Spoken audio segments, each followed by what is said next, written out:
Right, Corey, please. Corey, young Corey, work experience kid here at Sky. Hello, Mr. Hockey. What flavour was your milkshake today? Because that's what they asked Joe Biden, I think. Hey, Joe, firstly, congratulations on your time as ambassador. You did a remarkable job. I haven't had the chance to say that. But we've seen this big tech censorship. We've seen not much enthusiasm for Biden.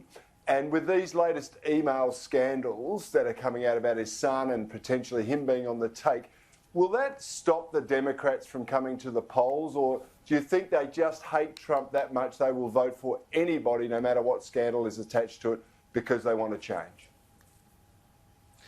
I think the biggest driver of Democrat votes is a hatred for Donald Trump. There's just no doubt about that. And, I think you and I, Corey, and Richo, as previously being directly involved in these election campaigns, these sort of last-minute plays rarely work, either one way or the other, because people are really, locked into their votes. But, the thing about the email scandal and Hunter Biden is it's a very small part of the media market that's actually talking about it. The anti-Trump media is just very disciplined in constantly talking about the coronavirus and in mocking Donald Trump, and it's really quite relentless. There's just no other side to the story at all. And with the speculation around that Donald Trump, if he loses, is going to start up the Trump News Network, even Fox is starting to take take out a bit of insurance in relation to Joe Biden.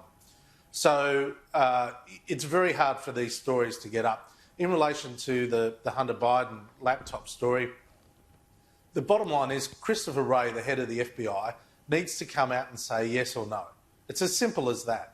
I mean, you can't leave this speculation around because social media amplifies it one way or the other.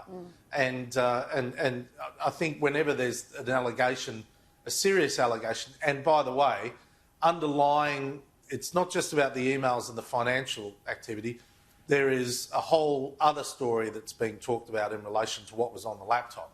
And in fairness to both the Bidens and to the Trump campaign, but in fairness to the voters, the FBI needs to make a call and make it early. All right, Jenna, Clark of the West Australian. I'm liking this idea. Other people can ask the questions. I get paid either way. Jenna? Joe, Mr. Former Ambassador, your Instagram feed gives me life. I love your content. Congratulations.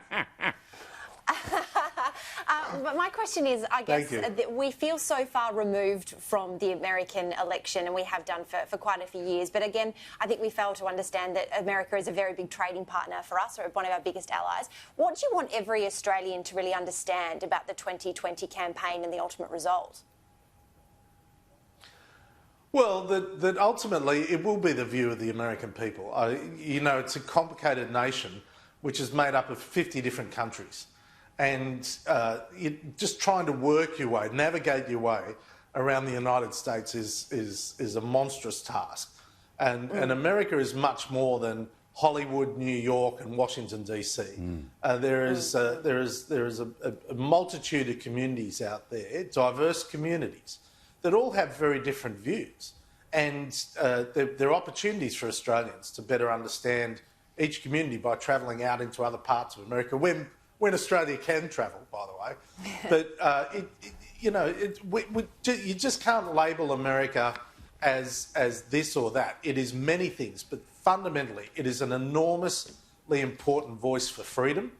And this election illustrates not only freedom of expression and freedom of opinion, but most significantly, the freedom to vote. And everyone will have their chance to have a say in this election. Yeah, we're taking it a bit slowly moving around our own country at the moment, of course, Mr. Ambassador, because we can't even get... I hear about it. Jenna can't get to Lane Cove before she can get to Las Vegas right now at the moment. Like, seriously. All right, Rowan Dean. It's crazy. It is seriously crazy. Yeah, it's mad. Crazy. I mean, it's... if the United States had exactly that, you'd say, OK, well, they reduced the number of cases. But here, 97% of Americans, thankfully, have not got the coronavirus. But if they close down America, and they can't, it's a bit like guns. You can't take away all the guns in America. You cannot close down America. If you close down America, the social problems are going to be so significant.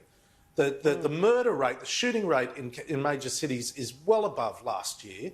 The domestic violence, the social impact of what's going on is horrific. Don't let Australia get anywhere near that. It's got to get the balance right.